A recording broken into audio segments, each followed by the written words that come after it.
Hello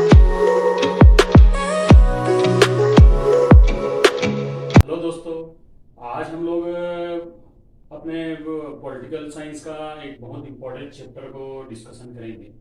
आप लोग देख ही रहेंगे, हाल ही के एग्जाम में जो भी सीजीपीएससी मेंस हो, प्री हो या अदर कॉम्पिटिटिव एग्जाम हो या यूपीएससी एग्जाम हो, तो इससे रिलेटेड क्वेश्चन आ रहा है कि इनका कार्य क्या है, ड्यूटी क्या है, इनकी नियुक्ति का प्रावधान क्या है, या फिर अन्य जो इनसे रिलेटेड जो क्वेश्चन है लगातार पूछा जा रहा है। तो 2018 मेंस में ये पूछा गया था 8 नंबर का। उसके बाद 19 में भी पूछा गया था उनकी शक्तियों को, और 20 में उनके निर्वाचन की प्रक्रिया को पूछा गया था।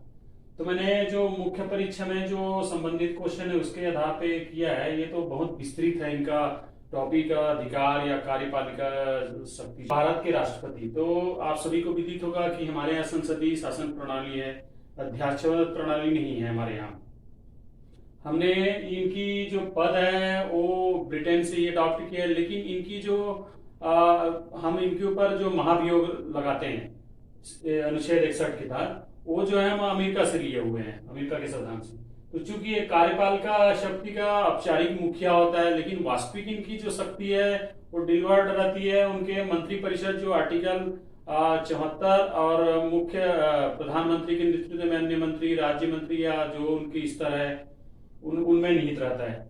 तो वही देखेंगे कि ये संवैधानिक प्रावधान क्या क्या है। जो अनुच्छेद में मैंने शॉर्ट में लिखा है, तो 52 में भारत का राष्ट्रपति होगा, 53 में उनका कार्यपालिका शक्ति है, और आगे जो है आपका आप जाएंगे नियुक्ति वगैरह संबंध में, तो जहां पे 53 और 73 में भी कार्यपालिका शक्ति का विस्तार है।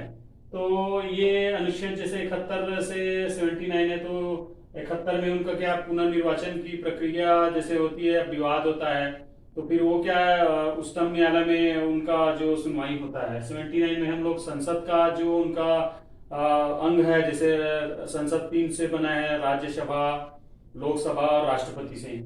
उसी तरह से आगे हम लोग 121 में बीटो पावर है, देखे होंगे बीटो में जेबी बीटो को विशेषाधिकार, बीटो, अत्यंतिक बीटो, ये सब प्रकार का बीटो है।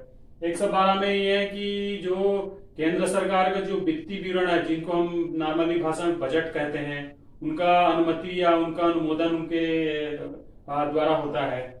123 में अध्यादेश का आप पढ़ ही चुके हैं, आप लोग जानते हैं अध्यादेश जारी करते हैं यदि कोई भी कानून जो तत्काल बनाना जरूरी है, और सदनों में से कोई एक सदन अभी सत्र में नहीं है, तो उन दौरान ये अध्यादेश जारी होता है। 6 महीने के लिए एक्सटेंड किया जाता है, लेकिन इनको परमानेंट कानून बनाने के लिए दोनों सदनों में 2/3 बहुमत से पारित करना आवश्यक है। 124 में देख ही रहे हैं, जैसे हाल ही में वर्तमान 9 अन्य न्यायाधीशों का सुप्रीम कोर्ट में नियुक्ति या फिर उनका जो शपथ प्रतिज्ञान है उससे रिलेटेड है। 126 में कार्यकारी जो मुख्य न्यायाधीश या अन्य न्यायाधीश की नियुक्ति है, और ये 127 में तदर्थ न्यायाधीश की नियुक्ति है। तो 155 में जहाँ पे राज्यपाल की नियुक्ति है, और 201 में जहाँ राज्य के विधेयक जिसको राज्यपाल प्रेषित करता है वीटो पावर के लिए, वो उसे वीटो सकती है।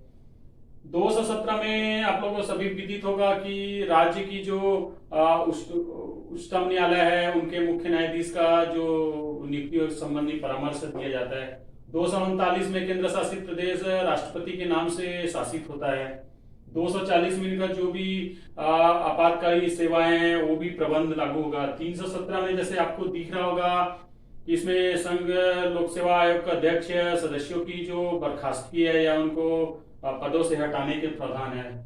340 में जैसे अभी विदित हो रहा है कि 102 संविधान संशोधन 2018 या फिर अभी वर्तमान में 127वां संविधान संशोधन 2021 जो पारित हुआ है, पिछड़ा वर्ग के लिए क्या करेगा, एक विशेष आयोग का गठन करने की शक्ति है। 352 360 आपको पता ही होगा इसमें कि 352 में बाह्य आपातकाल है, और 356 में राज्यों में जो राष्ट्रपति शासन लगता है, 360 में वित्तीय आपातकालीन है।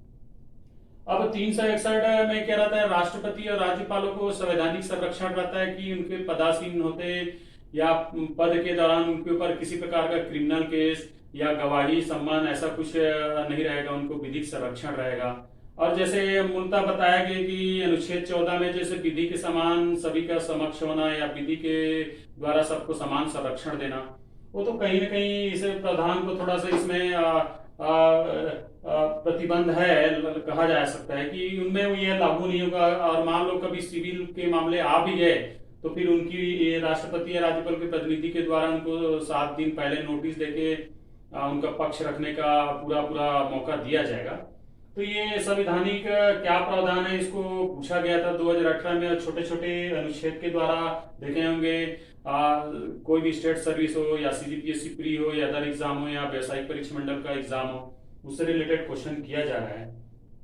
अब जैसे दिख रहा होगा, विदित है कि प्रथम राष्ट्रपति डॉक्टर राजेंद्र प्रसाद साहब थे और अभी वर्तमान में 25 जुलाई 2017 से महामहिम श्री रामनाथ कोविंद साहब अभी पदासीन है, 14 क्रम के हैं।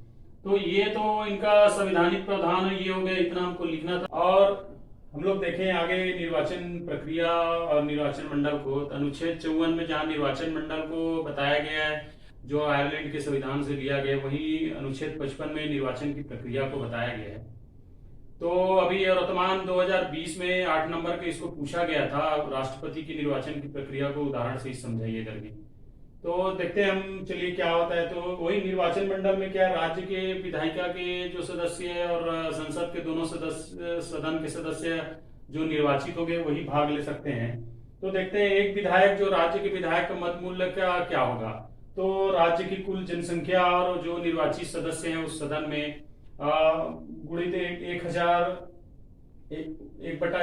का गुणा रहेगा, तो एक विधायक का मत मूल्य ज्ञात हो जाएगा। उसी तरह एक संसद सदस्य का मत मूल्य ज्ञात करने, खुद विधायक का मत मूल्य और दोनों सदनों में निर्वाचित सदस्यों की संख्या को अपन अनुपात करेंगे तो उनका मिल जाएगा। अब ये मत मूल्य मान लो लगभग 3000 होता है ना भाई। तो 3000 होता है, तो चूंकि हमको कोटा कैसे ज्ञात करते हैं कि कुल मत मूल्य, वैध मत मूल्य ना, वैलिड, और पद की संख्या, तो राष्ट्रपति पद की संख्या 1 है, +1 और +1 किया जाता है, अर्थात 1501 यदि वोट जिस कैंडिडेट को मिलेगा वह राष्ट्रपति निर्वाचित होगा। अब चलिए कुल वैध मत मूल्य 3000 है ना भाई। अब 4 कैंडिडेट है, तो 4 कैंडिडेट में क्रमशः आपको दिख रहा होगा ABCD है, उनको क्रमशः 1100, ये 800, 750 और 350 उनको मत मूल्य मिला है। अब यहाँ पे हम देख रहे हैं कि 1501 को कोई मत मूल्य को प्राप्त नहीं करता, तो फिर हम प्रक्रिया को आगे बढ़ाएंगे। तो हम क्या करेंगे, जो 4th कैंडिडेट है उनके मत मूल्य को इनमें हम समायोजित कर देंगे। तो समायोजित करने तत्पश्चात देखिए एक को 1177, 930 और 900 मत मूल्य प्राप्त होते हैं दूसरे चरण में। अब यहाँ भी देख रहे हैं कि हमारा उतने मत कोटा को प्राप्त नहीं किया है, तो हम फिर तीसरे चरण में चलेंगे। तो क्या करेंगे, सी के जो वोट है या मत मूल्य है उसको इसमें डिवाइड कर देंगे। तो लास्ट जो क्रम होगा उसमें 1510 और 1330 प्राप्त होता है। तो चूंकि 1510 एक कैंडिडेट ने प्राप्त किया है और हमारा जो आवश्यक जो कोटा है इतना होना चाहिए, तो एक उम्मीदवार क्या हो जाता है इसमें, राष्ट्रपति के लिए निर्वाचित हो जाता है। तो ये थोड़ा सा समझाना था। और उसमें शक्तियां जैसे दिख रहा होगा, विधायी शक्तियां क्या है। तो विधायी शक्ति में देखे होंगे कि जैसे प्रथम निर्वाचन होता है सदन जो लोकसभा जनरली, तो उसमें वरिष्ठ सदस्य को प्रोटेम स्पीकर नियुक्त करके अन्य सदस्यों को उसमें शपथ और प्रतिज्ञान दिलाया जाता है, जो आर्टिकल हम लोग 99 में पढ़े हैं। और साथ में उसमें 2 इंग्लैंडियन का मनोनीत करने का प्रावधान और सत्र को सत्राधान करना जो अनुच्छेद 74 में बताया गया है। और न्यायिक शक्ति देखे होंगे कि जैसे हम लोग उसमें बता रहे हैं, सुप्रीम कोर्ट के न्यायालय की नियुक्ति, महान्यायाधीश 76 के तहत नियुक्ति, या फिर उसमें राज्य की जो उच्च न्यायालय है उनको 17 में दिखा रहा है। वित्तीय शक्ति में आप लोग जान ही रहे हैं कि वित्तीय शक्ति में 110 के तहत जो रहेगा उनको अधिकार रहेगा। 112 में राज्य के केंद्र के जो वित्तीय विवरण है जिसको बजट बोलते हैं उनकी वो परमिशन देंगे। और साथ में 360 वित्तीय आपात लगाने का भी प्रावधान अभी तक तो लगा नहीं है। नियुक्ति संबंधी प्रावधान जितने भी संवैधानिक प्रावधान है, चाहे भारत सरकार का हो या राज्यों में जो भारत सरकार के पदासीन हो, इन्हीं के द्वारा नियुक्त माना जाएगा और इन्हीं के द्वारा ही संबोधित करेंगे उनको इस्तीफा के लिए कई मामलों में। अब कूटनीति शक्ति देखे होंगे, विदेशों में हमारा जो आदान प्रदान होता है, आर्टिकल 77 में हम लोग पढ़ ही चुके हैं कि भाई जो राज्य व्यवस्था, शासन व्यवस्था राष्ट्रपति के नाम से संचालित होगा। तो कूटनीति संबंध विदेशों में जो संबंध है इन्हीं के नाम से होता है। सैन्य शक्ति मतलब तीनों सैन्य, थल, जल और वायु के जो है उनका सुप्रीम कमांडर होते हैं, वही आदेश दे सकते हैं या सर्वोच्च अधिकारी होते हैं। आपातकालीन शक्ति जैसे 352 से 360 में हम पढ़े हैं, और 365 में तो है ही वो जो राज्य का यदि राज्य जो है संघ का किसी आदेश या नियमों को नहीं मानता तो उसमें भी लगाने का प्रावधान है। तो ये एक छोटा सा राष्ट्रपति से संबंधित टॉपिक था, और उससे रिलेटेड आप चाहें तो डीपली स्टडी कर सकते हैं। तो लगातार 2018, 19, 20 और अभी तक के फेवरेट टॉपिक है, देख रहे हैं पीएससी में 8 नंबर का आता है, काफी वेटेज है। तो ये मेरा बताने का छोटा सा प्रयास था। वीडियो कैसा लगा आप अपना मत व्यक्त करिएगा। तब तक के लिए थैंक यू।